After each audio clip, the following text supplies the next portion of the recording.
Ingeniero,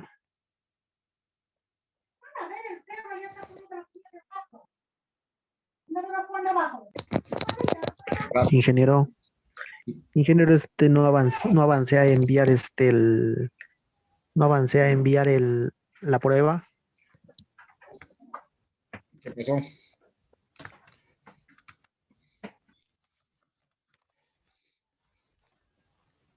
Pero aún hay tiempo, tienes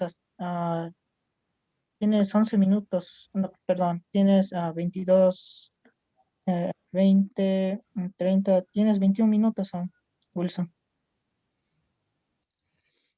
Seguramente se le terminó los 40 minutos, Wilson. Oh, Cuando se acaban los 40 minutos ya se cierra automáticamente. Pero sí está guardado sus respuestas.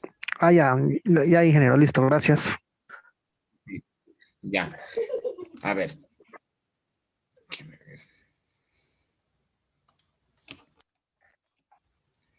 Lo pueden chequear luego.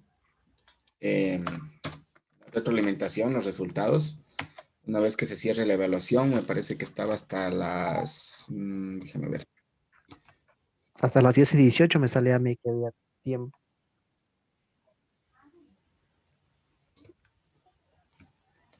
Déjame ver.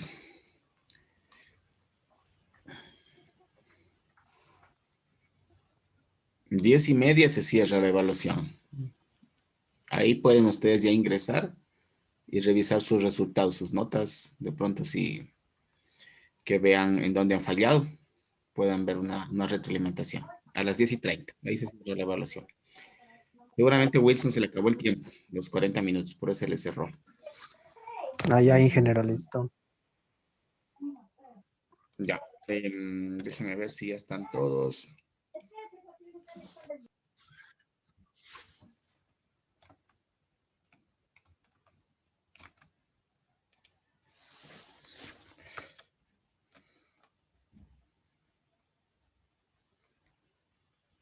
Sí, ya estamos todos.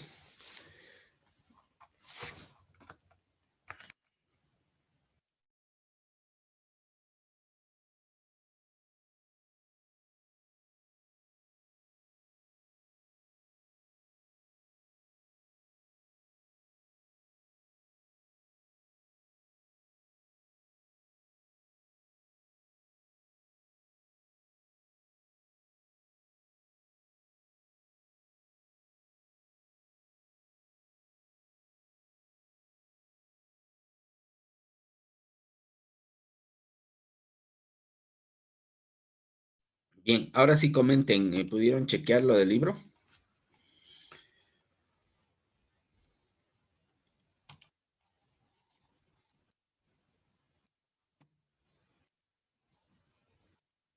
Primera unidad.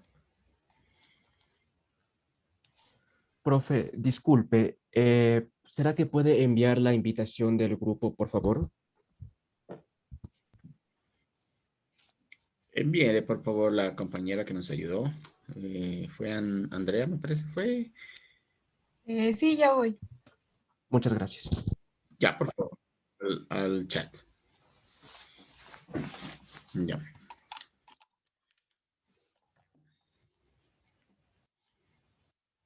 Ya, pero ahora sí, coméntenme. Vamos a iniciar ya con el contenido esta semana.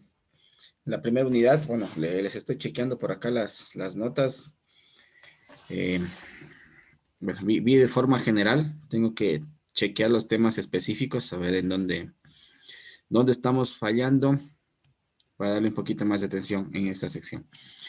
Bueno, veo que la parte electrostática también estamos todavía con algunos temitas por acá, aún con confusiones. Bueno, hay dos partes principales, ¿no? La parte de la electricidad, nosotros la manejamos, bueno, dentro de la asignatura, pero bueno, la electricidad tiene que ver mucho con lo que es la electrostática, ¿no? Se desprende de la electrostática. La electrostática es una parte de la física que estudia todo lo que son las cargas en reposo, ¿sí? Mientras que la electricidad, en cambio, ya estudia las cargas en movimiento, ¿sí? Luego de eso vamos a ver nosotros ya también conceptos de electrónica, en los que en cambio, bueno, la electrónica en cambio es parte de la electrotecnia, que en cambio me permite a mí ya hacer ciertas operaciones sobre el flujo ya de electricidad, que puedo yo controlar. Más o menos para darles una idea, una analogía, podría ser de pronto las tuberías de agua, ¿no? De sus casas. Entonces, ustedes controlan el flujo de las tuberías, poniendo, digamos, cortadoras, poniendo grifos, tapones, ¿no? Entonces, con estos elementos ustedes pueden ir regulando el flujo del agua, ¿no? En este caso, el agua vendría a ser como la electricidad, ¿no? En la analogía. Entonces, la electrónica es eso, ¿no? Es hacer el control del flujo de electricidad, que no es nada más que el flujo de electrones, para yo realizar algún tipo de procesamiento de esta información. Porque en electrónica lo que se maneja es información, ¿no? En eso debemos de ver ya casi al finalizar de la asignatura, lo que es la parte electrónica, ¿no? Pero vamos a inicializar lo que es la parte de electricidad. Entonces, la parte de electricidad tiene más relación con conceptos matemáticos, con conceptos físicos, que me permiten a mí entender cómo se comporta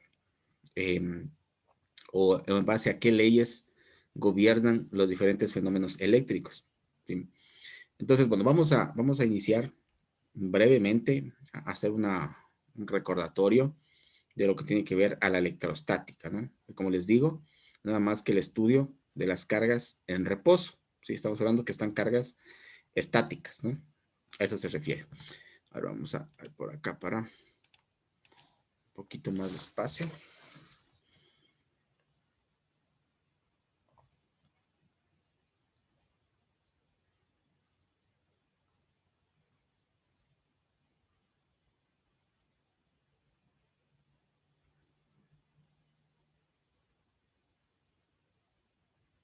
Bien. De pronto ustedes se habrán dado cuenta, bueno, con la analogía que les puse el ejemplo, pero hay también ciertos fenómenos dentro de la naturaleza que yo los puedo explicar con ciertas leyes, ¿no? Básicamente eso es lo que es una ley física, ¿no? Por lo general, obviamente, acompañada de una cierta ecuación, una ecuación matemática, ¿no? Que me permite darle la formalidad de cierta ley, ¿no? Y una ley en sí lo que me hace es replicar un fenómeno o poder explicar o pronosticar cómo va a suceder un fenómeno. ¿Sí? Básicamente, a breves rasgos, es lo que es una ley. Entonces, dentro de la parte física, la parte de la ciencia, hay ciertos conceptos que tienen mucha relación, que son muy parecidos entre sí. En este caso, la parte de electrostática tiene relación a un fenómeno dentro de la naturaleza, bueno, del universo, ¿no? A nivel macro. Por ejemplo, lo que es la ley de la gravitación, la ley universal de la gravitación de Newton. Bueno, no sé si de pronto ustedes habrán leído un poco sobre el tema. Existe inclusive una cierta relación, un cierto parecido, por ejemplo, a nivel macro, si hablamos, digamos, leyes universales o leyes, digamos, de astrofísica, con leyes de lo que es en cambio a nivel micro, ¿no? Que es la parte, digamos, de física cuántica, ¿no? Hablamos de elementos muy pequeños. Tiene mucha relación. Entonces, algo similar sucede aquí, ¿no? La parte de, por ejemplo, ¿no? La ley de Coulomb tiene relación con lo que es la parte de la ley de gravitación universal. Ustedes recordarán, no sé si alguien me puede ayudar a recordar qué me decía Newton con la ley de gravitación universal.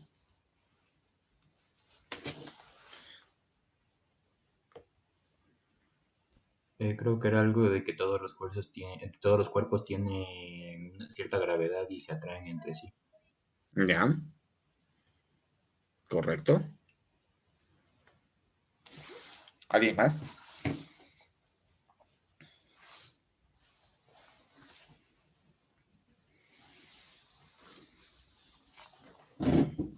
¿Alguien más?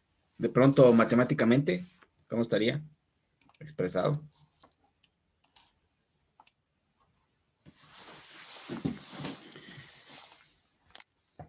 Que la fuerza de atracción o sea, si es en fórmula, es que la distancia es indirectamente proporcional a la fuerza Y en fórmula es con la constante de 6,67 por 10 a la 11, creo que era, no recuerdo bien.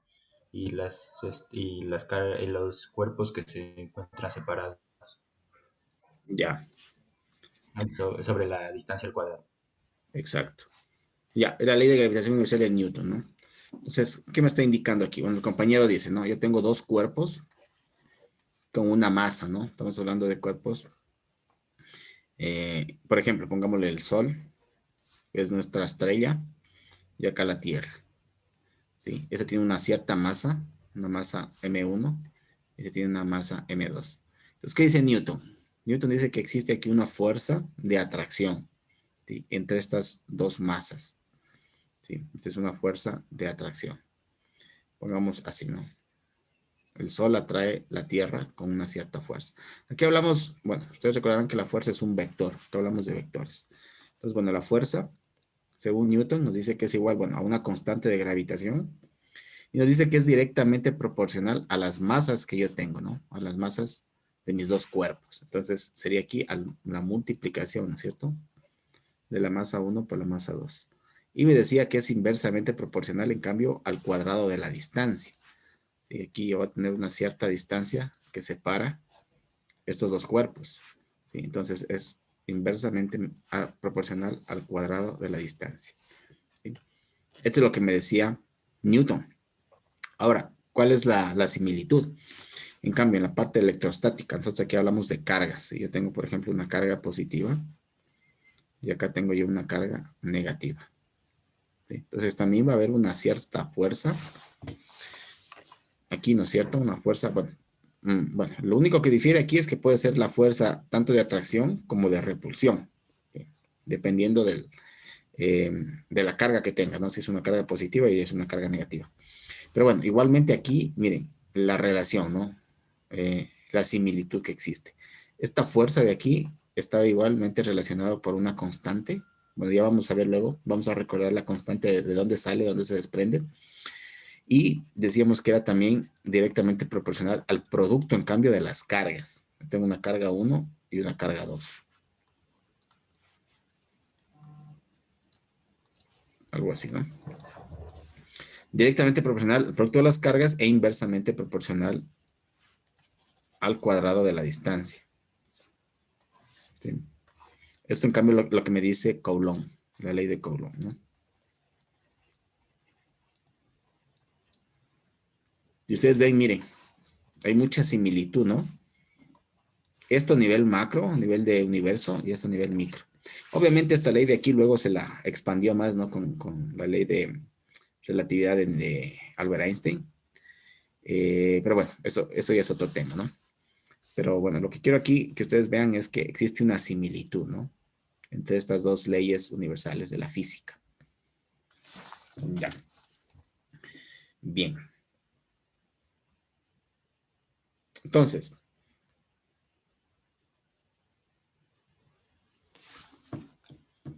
como les digo, este fenómeno de la electrostática, estamos hablando de cargas en reposo. Y esto, bueno, dio inicio a la electricidad y es un fenómeno que nosotros de pronto lo vivimos de forma, sin darnos cuenta, ¿no? No sé si les ha pasado que ustedes están caminando, de pronto caminan sobre una alfombra, luego salen y saludan, por ejemplo, a una persona con la mano y sienten un chispazo, ¿no? Un cierto chispazo, una cierta descarga, ¿sí? O de pronto cuando ustedes frotan un lapicero, un esfero sobre la cabeza y atraen, por ejemplo, pedacitos de papel, ¿sí?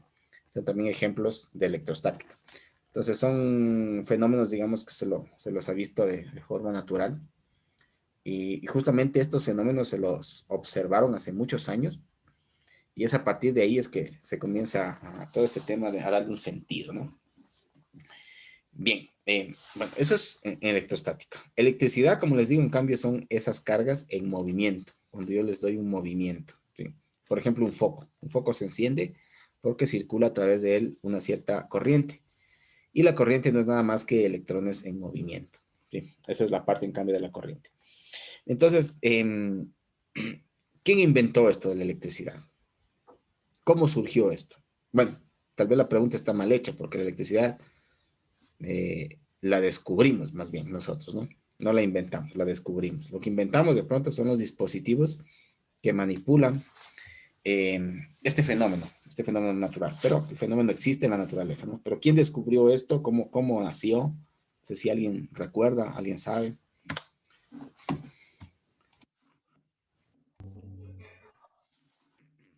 En Grecia, si no me recuerdo, que explotaron ámbar con seda Ujú. y hubo la energía estática. Patricia, espérenme para... Bueno, aún no tengo la lista, pero voy a registrarle aquí sus participaciones. Sí, es justamente, ¿no? En Grecia. Estamos hablando de más o menos 600 años antes de Cristo. Que los griegos pues vieron justamente estos fenómenos, ¿no? Los fenómenos que se producían, como dice el compañero, el frotar ámbar sobre seda. ¿Qué es el ámbar? El ámbar es un elemento fósil que se formó, digamos, con ciertas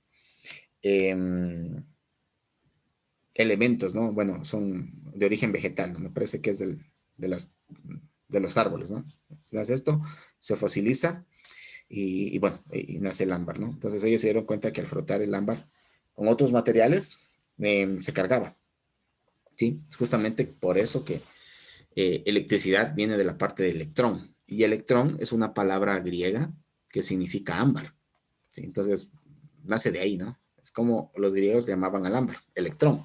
Entonces de ahí nace justamente la parte de la palabra electrón, bueno, y electricidad, ¿no? Justamente que se deriva de esa parte de ahí. Entonces, este experimento podemos ver acá, ¿sí? Lo vamos a detallar un poquito por acá. Ustedes ven,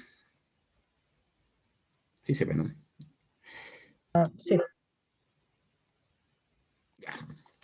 Miren, yo tengo aquí dos tipos diferentes de materiales. Eso también, bueno, ustedes en la tarea que tienen que hacer, de pronto se habrán fijado que hay diferentes tipos de materiales que se comportan de diferente manera, ¿no? Y esto, bueno, depende de su composición química, de cómo está constituido a nivel atómico, ¿no? Las capas de valencia, que seguramente eso también lo leyeron en la parte de química, parte de física. ¿Sí? Entonces, bueno, en este ejemplo específico tenemos dos materiales. Tenemos, miren, aquí tengo unas varillas de plástico y acá tengo unas varillas de vidrio. ¿Sí? Entonces, ¿qué sucede? Miren, inicialmente en el experimento, bueno, aquí esta varilla está colgado sobre un soporte que está obviamente aislado. Y yo acerco, ¿no? En este primer intento, digamos, estas dos varillas son neutras, ¿no? Quiere decir que no tienen ninguna carga, ¿sí? Entonces, si yo acerco estas dos varillas de plástico, no va a tener ninguna reacción, ¿sí? Pero ¿qué sucede si yo estas dos varillas de plástico las froto sobre una piel? ¿Qué va a suceder? Va a suceder que parte de los electrones de la piel van a ser adquiridos por el plástico, ¿sí? Por lo tanto, la varilla de plástico va a estar cargada, va a adquirir una carga negativa. Algo así. Estos electrones de la piel, por el frotamiento, van a irse acá, ¿no? Negativos. Y obviamente, al perder estos electrones la piel, en cambio, la piel va a quedar cargada positivamente. Entonces, si volvemos a hacer el experimento, ¿no? Y luego de que las varillas fueron frotadas, como están cargadas negativamente, al yo acercarlas, nos podemos dar cuenta que esta varilla de aquí es rechazada, ¿no? O sea, se aleja, en este caso, ¿cierto? Como lo indica aquí la flecha, se aleja de esta varilla que yo le estoy acercando, ¿no? Justamente es por lo que decimos que cuando yo tengo dos cargas similares, estas se repelen, ¿sí? En este caso, dos cargas negativas. Ahora, ¿qué pasa con otros tipos de materiales? Por ejemplo, el vidrio, ¿sí? En este segundo experimento, el vidrio lo estoy frotando sobre seda, en cambio.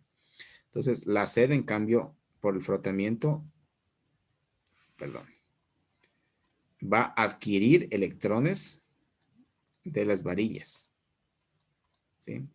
Y los electrones, bueno, las varillas al perder electrones, va a quedar en cambio cargado positivamente.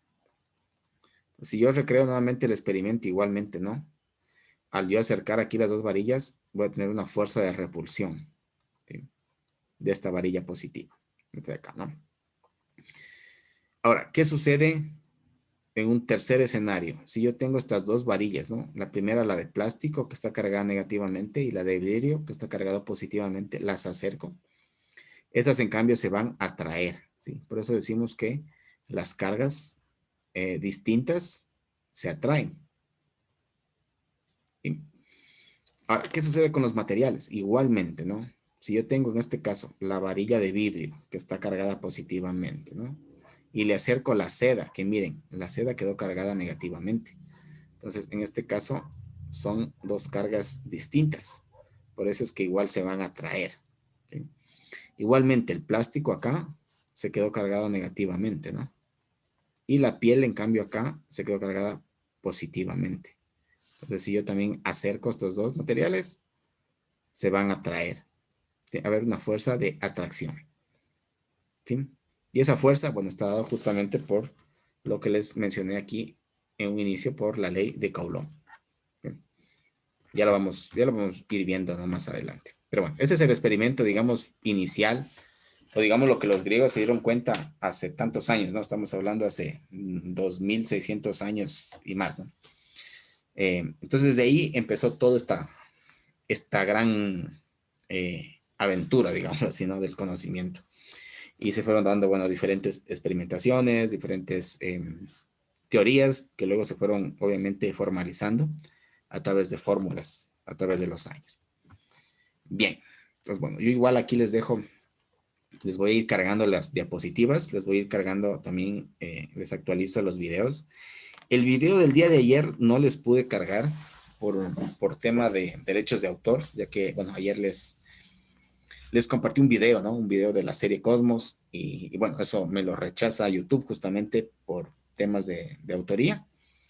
No lo pude cargar, pero bueno, voy a cortar al menos esa sección del video que les compartí y voy a cargarles al menos, digamos, la parte que conversamos, ¿no? Que dialogamos.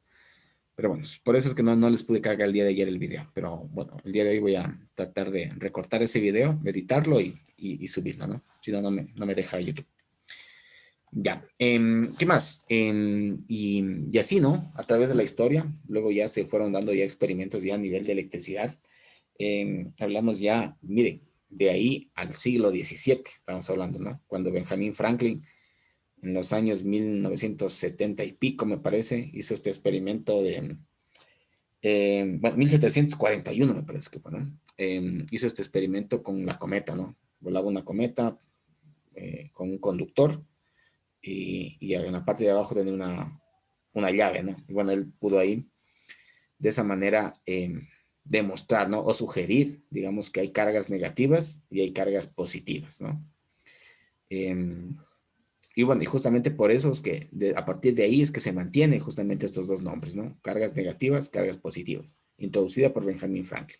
Miren, ustedes ven ahí Benjamin Franklin, él es de la época de 1700, ¿no? 1706, 1790, ¿no? Casi que un siglo vivió, casi, ¿no?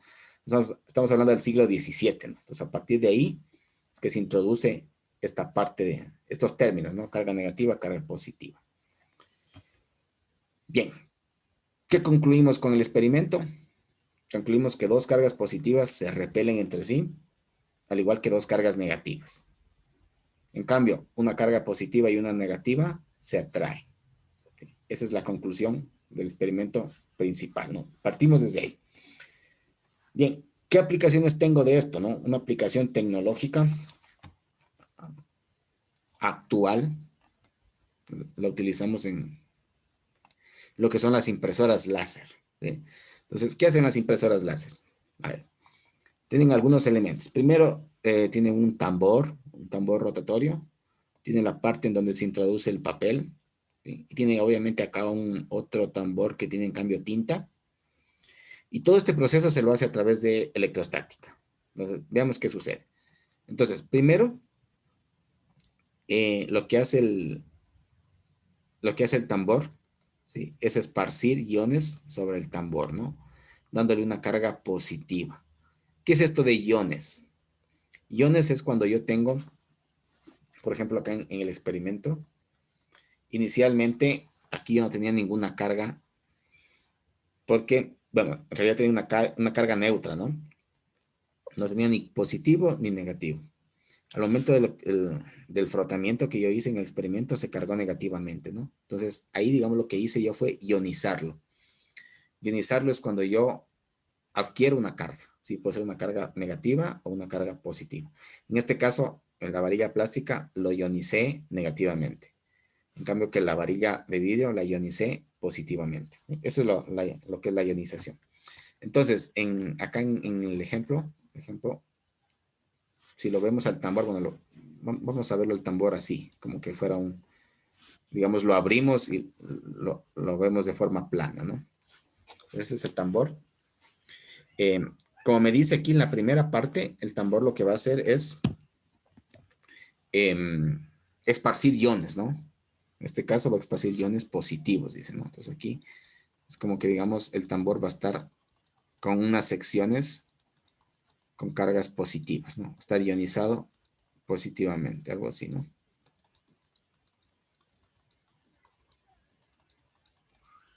Bueno, luego lo que sucede es, a ver, en el segundo paso, en cambio, sobre el tambor se va a inducir un láser que va a escribir sobre el tambor y en cambio lo que hace es cargar negativamente ciertas áreas, ¿no? Donde son iluminadas. Es decir, de acuerdo a la imagen que yo quiero imprimir, el láser va a iluminar ciertas secciones.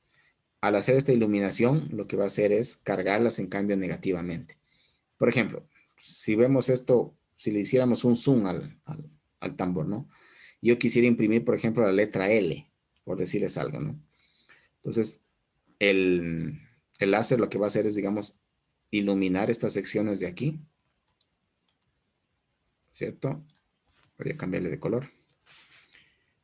Y al hacer esta iluminación, lo que va a hacer cargar negativamente, en cambio, estas secciones. ¿Sí? Luego de ese proceso, bueno, justamente por eso se llama impresora láser, ¿no? Luego de ese proceso se pasa tinta, ¿no?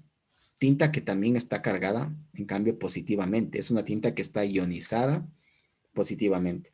Entonces, al acercar esta tinta, obviamente, estas cargas positivas van a ser atraídas por los iones que están en el tambor. Entonces van a ser atraídas y se van a quedar, digamos, aquí. La tinta se va a quedar, digamos, pegado sobre el tambor. Entonces, miren, la parte roja son iones positivos. Son iones simplemente. Mientras que la parte verde, en cambio, son iones positivos, pero en cambio en forma de tinta. ¿Sí? Son tinta que está cargada. ¿Sí? Entonces, finalmente lo que se hace es, en el papel, igual, ¿no? El papel lo carga en cambio negativamente, ¿sí? Y es pasado por esta sección de acá. Y el tambor, a su vez, se acerca, ¿no? Al papel. Entonces, como el tambor, digamos, quedó cargado positivamente, ¿no? Con tinta, todo está ionizado positivamente, va a ser atraído por los electrones, en cambio, que están, bueno, la carga negativa, que está, en este caso, en el papel, ¿no? Entonces se va a pegar, digamos, de alguna manera en el papel, en cambio va a ser transferido, ¿no? Todas estas cargas en forma de tinta sería acá, ¿no? Esto sería una tinta. Y en el lado de acá, bueno, como solo son iones, en realidad no es tinta, entonces se va a neutralizar, digamos, las secciones en donde no hay una impresión. Entonces, algo así, ¿no? Entonces aquí se va a imprimir la letra L, ¿sí? Y finalmente se pasa por un proceso de un rodillo, un calentamiento. Lo único que hace es secar, digamos, esta tinta, ¿no? Sobre el papel. Bien, eso básicamente es cómo funciona la impresora láser. Si ustedes ven aquí, es netamente electrostática lo que está haciendo, ¿no? Obviamente usa otras funcionalidades tecnológicas como motores, servomotores de pronto, ¿no? Rodillos, todo eso, todo ese mecanismo, ¿no? Mecánico. Pero el fundamento de esto es la electrostática. Bien.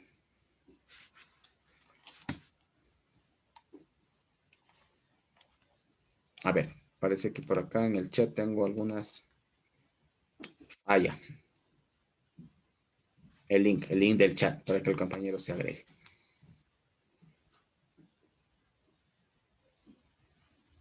Bien, entonces vamos brevemente a decir que la carga eléctrica, bueno, se desprende justamente de la estructura atómica, ¿no? Entonces ustedes me pueden recordar cómo estaba estructurado el átomo, porque de ahí se desprende todo esto, ¿no? No, Pues en el átomo de la materia, pues tiene pequeñas partículas, ¿no? De protones, electrones y neutrones. neutrones. Ya, y los protones y los neutrones se encuentran en el núcleo. Eh, y los neutrones tienen carga neutra, mientras tanto que los protones poseen carga positiva.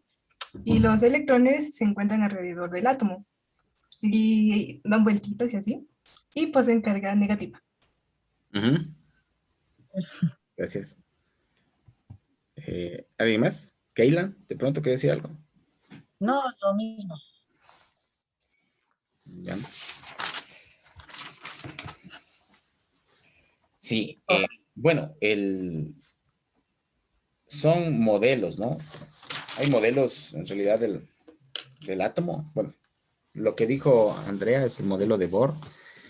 No sabemos a ciencia cierta cómo está estructurado el átomo, ¿no? O sea, no lo podemos ver, ¿no? Es muy, muy, muy pequeñísimo. Sin embargo, de acuerdo a estos modelos, se han creado teorías y en base a experimentación hemos podido, digamos, determinar cómo podría ser, ¿no? Y bueno, este modelo, justamente el que comentó la compañera Andrea, es uno de los modelos que mejor se adapta para explicar cómo funciona, ¿no? Cómo funciona. Entonces, como decía Andrea, hay las partículas, ¿no? El electrón con carga negativa, el protón, carga positiva, y el neutrón con carga neutra, ¿no? Entonces, tanto el neutrón como el protón, decía que está en el núcleo, y los electrones están orbitando alrededor del núcleo, ¿no? Eso, básicamente, el modelo. Son partículas, ¿no? Pero, bueno, es, digamos, el modelo básico y nos vamos a centrar en eso, porque a nivel, digamos, cuántico es mucho más complejo que eso. El átomo está constituido por otras, digamos, por otras partículas elementales, por ejemplo, por los neutrinos, bueno, inclusive ahí se desprenden algunas otras teorías, que es como, por ejemplo, la teoría de cuerdas. Bueno, pero ese es un tema de física cuántica que ya es, digamos que se escapa del contenido de la asignatura. Bueno, nos vamos a centrar simplemente decir que el átomo está constituido por electrones, protones, neutrones, ¿sí? Pero bueno, ya les comento, hay otras partículas subatómicas que están constituyendo el átomo, ¿sí? Entonces, pero bueno, vamos a dejarlo hasta ahí, ¿no? Entonces, miren, esto básicamente así sería, más o menos cómo se lo puede representar al átomo. Este es un modelo, este es un ejemplo, ¿no? En este caso es un átomo de litio. El litio tiene, bueno, en este caso, 3 electrones. Y aquí pasa algo muy particular, ¿no? Que es bueno, por una parte, el tamaño del átomo y por otra parte, su masa. Bueno, primeramente, el tamaño. Aquí también vamos a manejar bastantísimo lo que es la notación científica y la notación de ingeniería. Me gustaría también que lo revisen también para la próxima semana esto, o para la próxima clase, cuéntame mañana, ¿no? Notación científica, notación de ingeniería. Seguramente también lo vieron en la parte de secundaria, pero para que lo recuerden, ¿no? Por ejemplo, aquí estamos hablando de una notación científica, ¿no? Este valor de aquí, mire, que tengo 1.673 por 10 a la menos 7, por 10 a la menos 27. Este es un número, ¿no? Me está representando un número muy pequeño. Por ejemplo, si yo digo 3, ¿no? Por 10 a la menos 3, ¿no? O bueno, para no confundir, digamos 4 por 10 a la menos 3. Está en notación científica, ¿no? Y esto de aquí lo que me está indicando es que yo tengo, en este caso, si yo es multiplicar, ¿no? 4 por 0.00. Entonces 0001. Entonces sería algo así, ¿no? Sería 004. Eso sería, digamos, lo que me está representando este 4 por 10 a la menos 3, ¿no? 0.004. Bueno, eso para que lo recuerden, ¿sí? Porque vamos a utilizar bastante la parte de notación científica y muchas de las veces, inclusive en los exámenes suelen equivocarse en el manejo de esto y también en el manejo de las unidades. Entonces es importante, por eso les recomiendo que lo chequen, ¿no? Bien, Entonces, ¿qué sucede? Como les digo, esto me está representando un número muy pequeñito, ¿no? Como les digo, el átomo es demasiadamente pequeño. Miren, estamos hablando en el rango de 10 a la menos 10 metros. ¿Sí? Es decir, que yo tengo aquí 10 ceros, ¿no? Algo así, ¿no? Metros. Entonces es muy, muy pequeñito, ¿no? Estamos hablando de del tamaño, en este caso, del átomo de litio, ¿no? Ahora, ¿qué sucede? Miren que aquí es como que le está haciendo un zoom al núcleo, ¿sí? Quiere decir que el núcleo es muy pequeñito en comparación a todo el tamaño del átomo. Es algo similar al sistema solar, ¿no? Tenemos el Sol en el centro y alrededor los planetas, ¿no? Entonces, obviamente los planetas están a una distancia muy grande en comparación al Sol, ¿sí? En este caso, si hacemos una analogía, si todo el átomo, por ejemplo, ¿no? Fuera del porte de una cancha o de un estadio de fútbol, podríamos decir, ¿no? De un estadio de fútbol. No sé qué estadio, bueno, el Capo, creo que seguramente es el que más les gusta. ¿Sí? Y si dentro, bueno, digamos que ese es el átomo, ¿no? Y digamos que en el centro estuviera el núcleo. Entonces, para hacer una comparación, el núcleo vendría a ser como una canica, esas que jugaban cuando eran niños, ¿no? Una canica. Entonces, una canica, el tamaño del núcleo y todo el tamaño del átomo vendría a ser el estadio de fútbol. ¿Sí? Más o menos, una analogía para que vean la dimensión.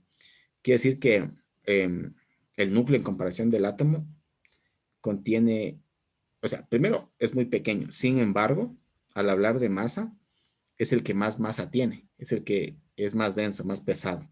¿Sí? Es más, el núcleo nos dice que en comparación con el resto del átomo, contiene el 99% de toda la masa. ¿Sí? Es decir, la mayor parte de la masa del átomo está en el núcleo. ¿Sí? Más o menos para que tengan una idea. El más pesado, o sea, con más masa, sin embargo, el más pequeño. ¿Sí? Es mucho más denso. Bien, ahora, al hablar de la masa, miren, al hablar de la masa, tenemos, bueno, las tres partículas que hablábamos, ¿no? El protón, el neutrón y el electrón. Entonces, el protón y el neutrón, estamos hablando de masas cercanas.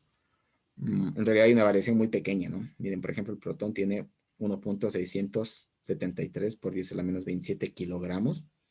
Aquí también vamos a utilizar lo que es el sistema internacional, ¿no? Sistema Internacional de Medidas. También ya lo vamos a analizar, ¿no?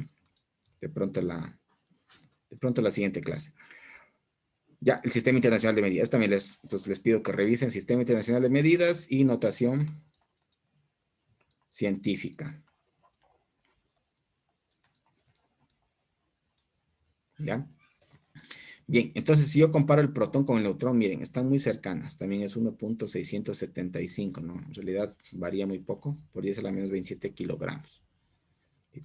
Pero en cambio, si comparamos el protón con el neutrón, miren, como les decía, el núcleo ocupa el 99.9% de la masa. Y aquí se puede ver, ¿no? Miren, la masa del electrón es 9.109 por 10 a la menos 31. ¿Sí? Es mucho más pequeño en comparación al protón y obviamente en comparación al neutrón. Bien. Considerando el tamaño general de todos estos átomos, de los diferentes elementos, la luz, entonces, o sea, los fotones no lograrían ingresar a cada uno de estos átomos, por lo que se asumiría que ninguno de estos átomos, ninguno, posee un color definido. A ver, explíquenos un poquito más lo que acaba de decir. La idea que tengo, Leonardo. sí, la idea que tengo es bastante general ¿Ya? con respecto al tamaño de los fotones, que es incluso más grande que un átomo regular. Y al ser demasiado grandes, estos fotones no logran ingresar en dichos átomos, por lo que estos átomos no tienen color alguno. Ya. Bueno, acá el compañero está hablando de la luz, ¿no? La luz es un fenómeno especial ya que, bueno, puede comportarse de diferente forma. El compañero habla de los fotones. Sí, la luz puede comportarse como una partícula y también puede comportarse como una onda electromagnética. Entonces, dependiendo del área, yo puedo, digamos, asumirla de una u otra forma. Lo que dice el compañero es que en este caso, pues la luz no podría, digamos, al ser el átomo tan pequeño, atravesarla, ¿no? Sí. Gracias, Leonardo. Keylan iba a decir algo, parece. No. No, Ya.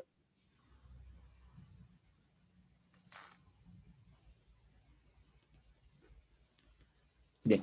Entonces, bueno, en este caso, estamos analizando, ¿no es cierto?, el átomo de litio. Entonces, bueno, en este caso, miren, yo tengo tres neutrones, 3 protones y también 3 electrones. ¿Sí? Por lo tanto, estaríamos diciendo que esto tiene una carga neutra. ¿Sí? No está ionizado, no tiene ninguna carga ni positiva ni negativa, ¿no? Está equilibrado, digámoslo de alguna manera, ¿no? Igual número de ah, protones, de electrones y de neutrones. ¿Sí? ¿Keila? ¿Algo? ¿Algo dijo Keila? oh, no, iba a decir que cuando tienen la misma cantidad de protones y electrones es porque estoy investigando que decía que es una carga neutra porque tienen la misma cantidad de protón y electrones. Es lo que significa cuando se habla de una carga neutra. Uh-huh. Sí. Sí, bueno, ahí viene también la parte de lo que es el principio de la conservación de la carga. Sí, ya la vamos a ver más adelante. Bien, entonces, ¿qué sucede? Cuando yo digo que un cuerpo está cargado negativamente, ¿sí? En el caso del experimento que vimos, ¿no? Cuando digo que el cuerpo está cargado negativamente, o cómo se Cuando carga, hay más electrones. Cuando Exceso tiene de más electrones. electrones que protones. ¿ya? Cuando tiene un exceso, ¿Ya? ¿Y cuándo está en cambio cargado positivamente? cuando Cuando tiene un existe Cuando déficit tiene Cuando más tiene cantidad de protones. de Cuando tiene protones. más protones. de neutrones. Perdón, electrones. Cuando tiene más protones que electrones. ¿Pero yo gano protones? ¿O cómo? No, Cuando los se protones pierden son pierde electrones. electrones. pierde electrones, por eso se dice que es un déficit, porque pierde los electrones. Los electrones se separan del protón y, bueno, Ujú. Sí, correcto, correcto, estamos bien ahí. Sí, se carga, pero un cuerpo se carga negativamente cuando adquiere electrones. Los electrones son los que se mueven, o sea, son los pícaros, de aquí para allá. Son los que se mueven por algún fenómeno, ¿no? Puede ser de pronto por un campo eléctrico, bueno, inducido por un voltaje, produce que los electrones salgan de pronto de su última capa de valencia, ¿no? En el caso de los conductores, ¿no? Sale de la última capa de valencia. Cuando estos electrones, digamos, van hacia otro átomo, entonces el átomo queda cargado negativamente. ¿Sí? Y en cambio, el átomo que perdió esos electrones queda cargado positivamente, pero no porque ganó protones, sino porque perdió electrones, el déficit de electrones, que sean los compañeros, ¿no? Bien, estamos bien hasta ahí, ¿no? Entonces, eso justamente es lo que se llama la ionización, lo que les decía, ¿no? La ganancia o pérdida de electrones es la ionización. ¿Qué más tenemos por acá? Ingeniero, una pregunta. ¿Claro? ¿Y los protones y los neutrones no pueden moverse del átomo? No. Los protones y los neutrones están en el átomo y están fijos. Ellos no se mueven para nada. ¿Sí? Y digamos, ¿eso se podría mover en el caso de las reacciones nucleares? Sí, bueno, claro. Ahí existen algunas otras. Podríamos hacerlo, pero eso se lo hace como usted dice, ¿no? Por otros métodos. Ahí viene, bueno, ahí vienen otros temas, por ejemplo, la bomba atómica, ¿no? Que lo que hace es, bueno, se produce una reacción en cadena de los átomos y todos comienzan a explotar, digamos, ¿no? Bueno, ese es otro tema, ¿no? En la parte de la energía atómica, ¿no? Y bueno, y son elementos muy especiales, ¿no? Que son radiactivos, digamos, ¿no? Bien, ese es otro tema, pero bien, gracias por la consulta, por la pregunta, pero bueno, en sí, digamos, en la parte de electricidad, bueno, en forma general, en el núcleo están los protones y los neutrones, ¿no? Ahora, inclusive, miren, nosotros dijimos anteriormente que las cargas iguales se repelen. Porque aquí en este caso se repelen estos electrones que están en el núcleo. Estamos con un micrófono abierto. Bien, por favor. No sé quién está con el micrófono abierto. Ya. Les decía, ¿no? Decíamos que las cargas iguales se repelen. ¿Y por qué si el núcleo está tan compacto, ¿no? Dentro del 99, digamos, por ciento de la masa, y considerando, digamos, el tamaño del átomo está en un lugar muy pequeñito, ¿no? ¿Cómo es que esto no se separa, el núcleo? Por las A mí me fuerzas parece nucleares. que tenía que ver con la fuerza nuclear fuerte, creo. Ujú. Sí, exacto. La fuerza nuclear fuerte, esto, bueno, es producido justamente, bueno, aquí ya intervienen lo que son, en cambio, los neutrones. Estos de aquí, ¿no? Estos neutrones de aquí justamente ayudan para crear esta fuerza nuclear fuerte, ¿no? Que en realidad es una fuerza pequeña, ¿no? En comparación, digamos, no saldría, ¿no? Esta fuerza del núcleo, ¿no? Es decir, no está interviniendo con los electrones. ¿Sí? Solamente, digamos, interviene dentro, o digamos, sus efectos están dentro del núcleo. ¿Sí? Entonces, por eso es que se logra, digamos, que estos protones se encuentren estables, ¿no? En el núcleo. Y produce, digamos, que esto, a su vez, al estar cargados positivamente, atraigan a los electrones, ¿no? Y se produzca una estabilidad en el átomo. Bien, entonces vamos a verlo a la parte de la ionización. Es lo que hablábamos, ¿no? Entonces, cuando un cuerpo adquiere carga, o bueno, en el caso de los electrones, ¿no? O pierde, se llama la ionización. Entonces, vamos igualmente con el litio, ¿no? Hablamos de 3 electrones, ¿no? 3 electrones. En este caso tengo 3 protones, 3 neutrones, 3 electrones. Entonces, en este caso vamos a decir que tiene una carga neta de 0. ¿Sí? Tiene una carga neta igual a 0. ¿Sí? En el caso de acá, miren, he perdido un electrón. He perdido un electrón, por lo tanto, miren, yo tengo un déficit de electrones. Tengo 2 electrones frente a 3 protones.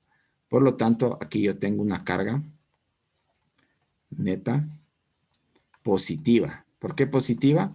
Porque tengo más protones que electrones. ¿Sí? Una carga neta positiva. Mientras que si yo adquiero un electrón, en este caso miren, tengo yo 4 electrones frente a los 3 neutrones y, bueno, y protones, ¿no? Por lo tanto, acá yo tendría una carga neta negativa. ¿Sí? Bueno, acá está nuevamente lo que es la masa del electrón, del protón y del neutrón. Y bueno, y aquí esto entre paréntesis me está indicando, bueno, simplemente es... Acá, ¿no? Bueno, esto simplemente es, en paréntesis, es una incertidumbre, ¿no? Es un valor de incertidumbre que me indican estos 2 últimos dígitos de este valor. No le vamos a prestar mayor atención por ahora, pero bueno, aquí está nuevamente lo que es la masa, ¿no? Sí, y aquí nuevamente nos indica que más del 99% de la masa de cualquier átomo se concentra en el núcleo, ¿no? Que es lo que ya hemos dicho. Bueno, pero lo que queríamos aquí llegar es a la parte de la ionización. Entonces, cuando la carga neta es negativa, yo digo que yo tengo un ion negativo de litio en este caso, ¿no? Acá yo tendría un ion positivo y acá en cambio yo tendría un átomo neutro de litio. ¿Ya? Ya. Veamos qué más tenemos.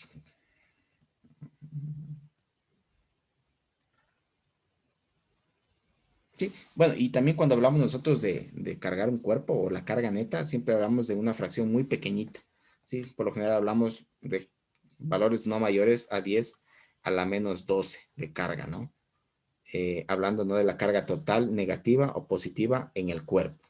¿Sí? Es decir, cuando se carga un cuerpo, en realidad es una carga muy pequeña en comparación a toda la carga neta, digamos, que tiene ese cuerpo. ¿Sí? Eso es lo que me está indicando, ¿no?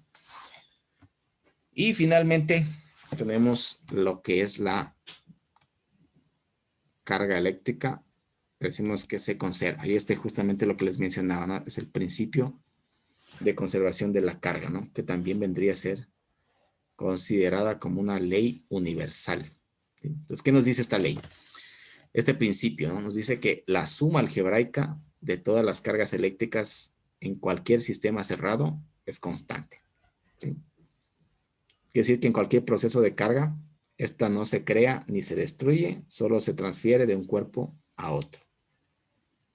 ¿Sí? Es similar, bueno, en este caso una analogía a lo que es la ley, bueno, la ley de conservación de la energía de Albert Einstein, en cambio, ¿no? Bueno, pongamos esta analogía, la ley de conservación de la energía, más o menos para entender este principio de conservación de la carga. ¿Qué nos decía Albert Einstein? Nos decía que la energía no se crea ni se destruye, solo se transforma, ¿no? Bueno, y usaba una ecuación, ¿no? Me parece que era energía era igual a masa por velocidad de la luz al cuadrado. ¿Ya? Entonces, ¿qué pasa? Por ejemplo, y en el ámbito también de la energía, que ya hemos de ver, y inclusive les voy a mandar otra tarea también sobre esto, que es de las fuentes de energía eléctrica. Y ustedes tienen, por ejemplo, aquí nomás tenemos, ¿no? Al frentecito nuestro, los aerogeneradores. ¿Sí? Los aerogeneradores lo que me hacen es transformar la energía. No es que yo estoy convirtiendo electricidad o estoy creando electricidad, ¿no? Lo que estoy haciendo es convirtiendo de un tipo de energía a otro tipo de energía. Entonces, en el caso del parque eólico, ¿cuál es la energía fuente que yo uso para convertirla en electricidad? Bien. El viento, ¿no? Estoy utilizando la energía cinética del viento para generar que una aspa se mueva y genere en cambio una energía cinética, ¿no? Movimiento.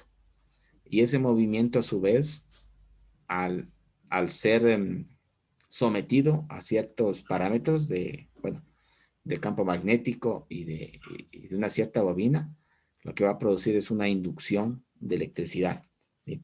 En otras palabras, el aerogenerador lo que me hace es convertir de la energía del viento, la energía de movimiento del viento, a electricidad. Entonces no es que estoy creando electricidad, estoy convirtiendo un tipo de energía a otro tipo de energía. ¿Sí? Es más, cuando la electricidad ya llega a nuestras casas, volvemos a convertir eso, ¿no? Por ejemplo, cuando encendemos un foco, lo que hacemos es convertir en cambio la energía eléctrica, la estamos convirtiendo en energía lumínica. ¿Sí? Al encender una licuadora, estamos convirtiendo la energía eléctrica en energía cinética, ¿no? Del movimiento de las aspas de la licuadora. Estamos nuevamente convirtiendo a movimiento. ¿Sí? Entonces, básicamente nosotros hacemos es transferencia de energías. ¿Sí? Entonces, lo mismo sucede acá en la parte eléctrica, ¿no? No es que yo pierdo, no es digamos que yo creo electrones o cargas. ¿Sí? Lo que hago es transferir. O sea, transfiero un electrón de un cuerpo hacia otro cuerpo. Es lo que estoy haciendo, ¿no? De un material a otro material. ¿Sí? Pues por eso justamente me dice que la suma algebraica de todas las cargas eléctricas en cualquier sistema cerrado es constante. ¿De acuerdo? Y tenemos, bueno, es el primer principio. El segundo principio me dice que la magnitud de la carga del electrón o del protón es la unidad natural de carga. ¿Sí? Obviamente, digamos, es como decir la unidad básica de la electricidad. ¿Sí? El electrón. Es como poner un ejemplo. El sistema que nosotros usamos, ¿no? El sistema de moneda que utilizamos para comprar, ¿no? Utilizamos el dólar, pero digamos la fracción más pequeña del dólar es el centavo, ¿no? Tengo un centavo. Nada me puede valer menos que un centavo. No me puedo decir vale medio centavo, cuando yo no he visto nada que valga medio centavo, ¿no? Entonces la unidad básica, el centavo. De ahí vamos contando, ¿no? 10 centavos, 25 centavos, 50 centavos, llegamos al dólar, ¿no? Sería la unidad básica. Entonces, en este caso, el electrón, bueno, la carga del electrón, por ende del protón, que son, cabe la oportunidad, son iguales las dos cargas, solo que con signos diferentes, tienen la misma carga, pero en este caso, ¿no? Decimos que venía a ser la unidad natural de carga, ¿sí? Y todas las cargas que encontramos en la naturaleza van a ser, digamos, productos de esta carga, ¿no? Es decir, van a ser múltiplos de la carga natural, de la unidad básica, ¿no? Entonces, decimos que la carga, entonces, en este sentido, está cuantizada. Yo puedo contar, puedo medir la carga. ¿De acuerdo?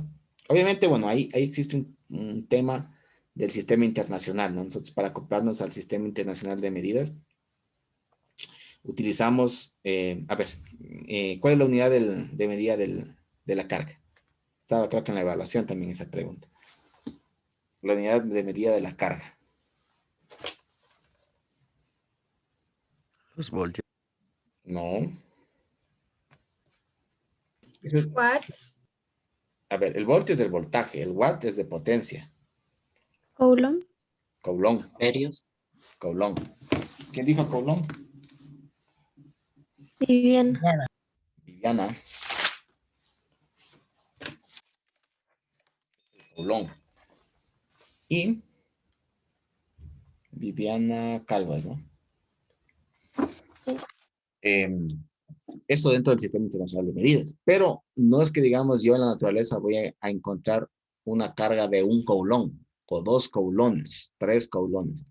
Esa es una unidad muy grande, ¿no? En realidad las cargas estáticas, cuando hablamos de estáticas, hablamos de cargas muy pequeñitas. Hablamos de cargas de picocoulombs, nanocoulombs, microcoulombs. No sé si ustedes también están familiarizados con estos términos. Término, digamos, o hablemos de otro parámetro físico. Hablemos de distancia. De distancia. Por ejemplo, ustedes tienen el metro, ¿no? Es la unidad de medida en el sistema internacional. El metro está. Estoy con la letra muy fea. Ahí voy a tratar de hacerla más legible. Distancia, ¿no? Entonces, la unidad de medida de la distancia es el metro, ¿no? En el sistema internacional. ¿Sí? Y yo puedo utilizar diferentes notaciones. Por ejemplo, si yo quiero construir una carretera, no voy a decir 1 millón o digamos 1 millón de metros, ¿no? Hablo en kilómetros o hablo en hectómetros, ¿no? Y al hablar en cambio de distancias pequeñitas, hablo, por ejemplo, puedo hablar de milímetros, hablo de centímetros, ¿no? Inclusive a nivel atómico hablamos de micrómetros, ¿no? Entonces, ¿están familiarizados tal vez con estos términos? Micro, mili, pico, kilo, hecto, Nano. mega, giga. Por ejemplo, en el tema informático de ustedes van a utilizar muchísimo lo que es el byte. Por ejemplo, el byte, ustedes cuando compran una memoria, ¿qué dicen? De una memoria de 1 gigabyte, de 30 gigabytes, un disco duro de 1 terabyte, ¿cierto? O dicen, por ejemplo, ¿cuánto tienes de ancho de banda en tu casa? Entonces dicen, yo tengo contratado 5 megabits por segundo. ¿Sí? Estos son términos de ingeniería que tienen que irse ya familiarizando. Bueno, si no lo han visto, revisen también esto. Entonces vamos a poner por acá. Vamos a hablar el día de mañana, entonces esto de acá. Notación científica, sistema internacional y notación. Esto es la notación de ingeniería. ¿De acuerdo? Pues 3 cosillas para que lo lean, ¿ya? Y voy a ir preguntando. Otra cosa, les comento, también a diario yo suelo tomar una pequeña lección oral de lo que hemos visto. Entonces, el día de mañana, por ejemplo, nombro a alguien y le pregunto que me comente sobre algún tema que hemos visto, ¿sí? Y eso se califica, ¿no? Se califica. Igual control de lectura. Si yo les digo, por ejemplo, revisen tal tema, ustedes tienen que revisarlo y también, ¿no? Pregunto a alguien sobre el tema que han consultado. ¿Sí? ¿Alguien me iba a decir? Disculpen. Sí. ¿Cuál era la tercera pregunta que teníamos que investigar? ¿Perdón? Notación de ingeniería. Profe, yo tengo una pregunta. Digan. En lo que estuve leyendo el libro, vi un término que se llamaba quartz. ¿Qué significa? Quartz. Sí. Quartz. Me parece que es Son una partícula. Son partículas subatómicas. Ajá, es una partícula subatómica, igual que el neutrino. Son partículas que están constituyendo el átomo. Como les decía, en el átomo existen no solo el electrón, el protón, el neutrón, existen otras subpartículas atómicas. Sin embargo, no la vamos a ver, ¿no? Porque ya no tiene mucha relación con el tema que vamos a tratar de electricidad. Sin embargo, existen, ¿no? Y eso se lo trata ya en la parte de física cuántica, por ejemplo, ¿no? Gracias. A ver, Diego. Notación de ingeniería. Notación científica, notación de ingeniería y sistema internacional de medidas. Las tres cosas. Sí. A ver, levantó la mano, me parece Pablo. Patricio. Sí, es que, bueno, ya se va a tener la hora, entonces quería preguntarle sobre el deber que me quedó una pequeña duda. Ya. En el tema del formato IEEE, quería preguntarle si el formato se lo debe de poner únicamente en las referencias o en el documento en general. Por el momento manejemos solo las referencias, ¿sí? Para que ustedes se vayan acostumbrando poco a poco. Sí. Muchas Gracias. gracias. Sí. Ya. Bien, esa es la pregunta también. Disculpe, profe, Ujú. Ya. Sí, disculpe. sí, le escucho. ¿Y qué pasa si se lo hizo en formato triple y triple E totalmente En todo el en toda documento, la tarea? Ajá. ¿Habría problema. algún problema o se le cambia normal? Le No, cambia no hay normal. problema. O sea, yo califico la presentación, sí, digamos que esté en orden, que tenga coherencia en cuanto a la presentación. Al momento no les estoy pidiendo ningún formato, ¿no? Ni formato APA, ni formato triple. Por el momento eso es libre. La referencia sí en IEEE. Si lo hice en IEEE, perfecto, está bien, ¿no? Igual le calificaré con una buena presentación, si así lo estuviera, ¿no? No hay problema. ¿Qué más?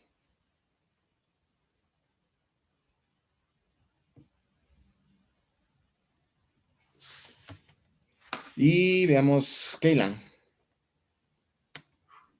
Disculpe, una última consulta. Ah, todo sobre lo que las diapositivas nosotros vamos a tener en el EVA para poder revisarlo de nuevo, para poder profundizar un poco más en el tema. Claro, todo, a ver, justamente, a ver, la última parte, aquí está si ustedes ven la bibliografía, se ha tomado justamente el libro de física que les compartí el día de ayer de Semansky. Si quieren profundizar, o sea, lean, está en el libro. Igual déjenme ver, les voy a cargar de una vez, antes de olvidarme, en el EVA, espérenme para aprovechar que todavía tenemos unos minutitos y lo puedan chequear. Igual como les digo, los videos los iré subiendo, bueno, pues, tenemos mañana, no sé, bueno, en la tarde más seguro es que lo suba el video. Hoy día sí va a poder subir el video, disculpe, de hoy. Sí, lo de subir, pero como les digo, en la tardecita lo sé de subir, porque de aquí tengo Ok. otras actividades también, académicas, y yo creería que en la tarde podría estarles subiendo, pero lo que sí, déjenme de una vez subirle las diapositivas, ¿sí? Gracias. Antes de que se me pase esto. Vimos hoy día lo que es la carga eléctrica, ¿no? A ver si es que es este. ¿Y alguna otra duda tal vez, compañeros? Este mismo es.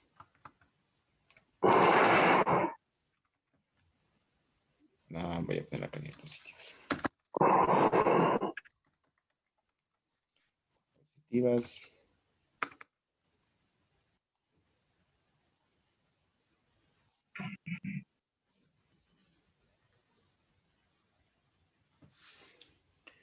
Bueno, el nombre se me fue, es carga eléctrica, bueno, no importa. Carga eléctrica.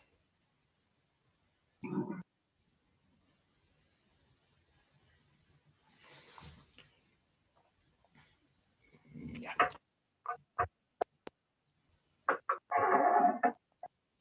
Listo, ahí está en la parte de recursos, en la unidad 1, ¿no? En la parte de recursos hay una carpeta que dice diapositivas. Ahí pueden. Bien. ¿Qué más? ¿Keylan está dando la mano? ¿Está levantando? ¿O fue la pregunta que me hizo? No, solo era una Otra consulta, disculpe, no sé si me podría ayudar diciendo de nuevo qué días tenemos la tutoría con usted. La tutoría. Bueno, en eso no habría problema. Déjeme reviso. Déjeme ver de una vez. Mi distributivo. Uh.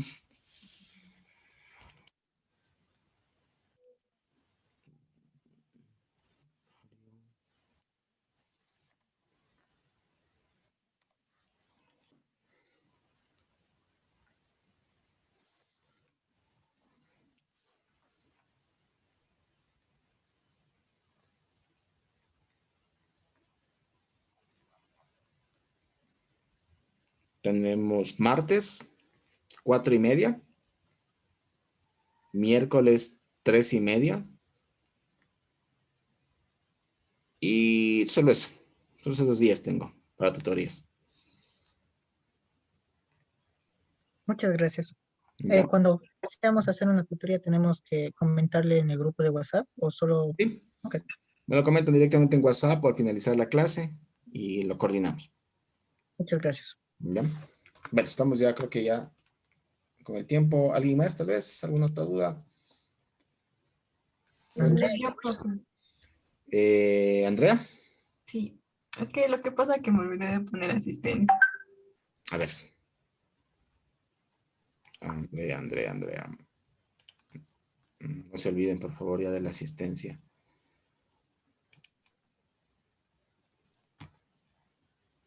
Asistencia.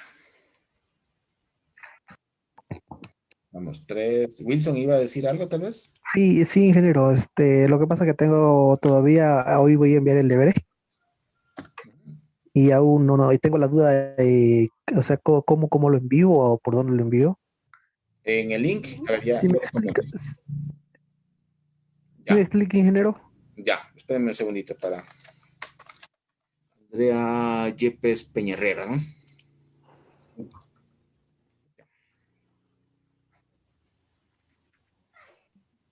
Estamos. Gracias.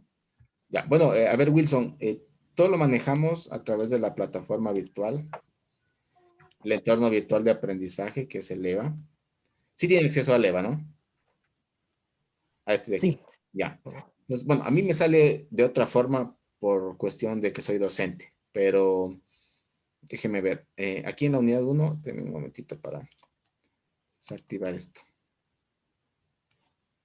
Sí, en la unidad 1, ustedes tienen todo lo que es, bueno, el contenido, las actividades, recursos y evaluación. Esta es la evaluación final de la unidad.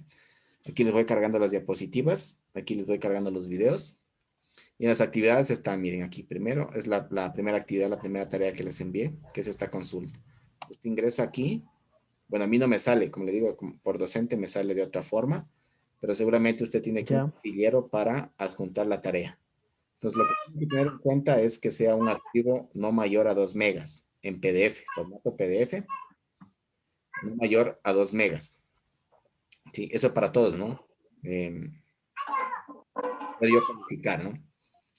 O no sé si de pronto alguien puede compartir su pantalla para que le indique a Wilson cómo le sale a ustedes. Porque a mí, bueno, a mí me sale de esta manera, ¿no? Para calificar. Yo puedo aquí ingresar y ver todas las tareas y calificarlas. Me supongo que a ustedes les sale un recuadro para... A ver, déjenme ver, de pronto acá tengo un curso que seguí. Tal vez que estoy como estudiante. Um,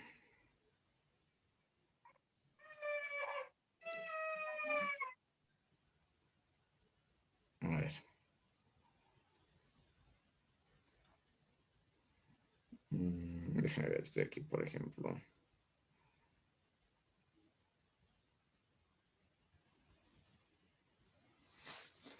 Chu, chu, chu, chu, chu.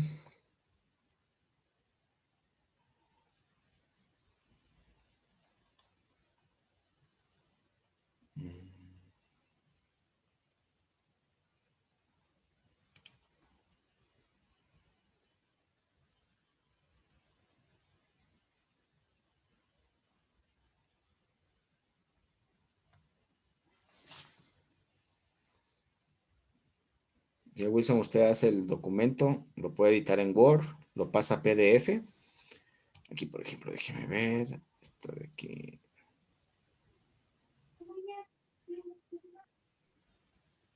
Mire, son tareas presentadas. Tal vez aquí editar entrega.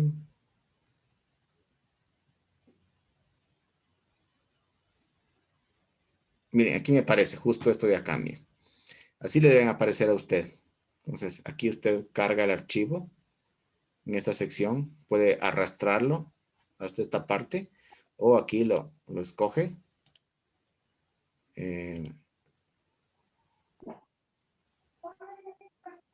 No, este no es.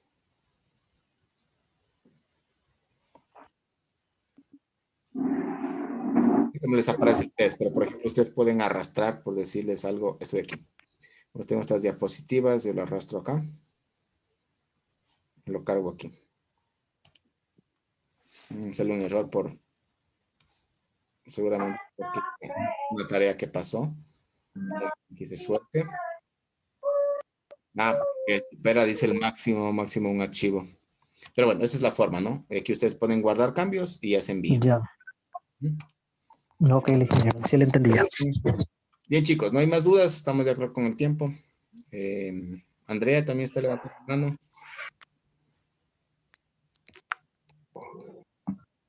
¿Alguna duda, Andrea? No, profe, me olvidé de bajar la mano. Ya. Bien, chicos, quedamos ahí. Nos vemos el día de mañana. Sí, listo. Muchas gracias, ingeniero. Hasta luego. Gracias. Hasta mañana. Hasta luego. Mañana. Hasta mañana, ingeniero. Hasta mañana.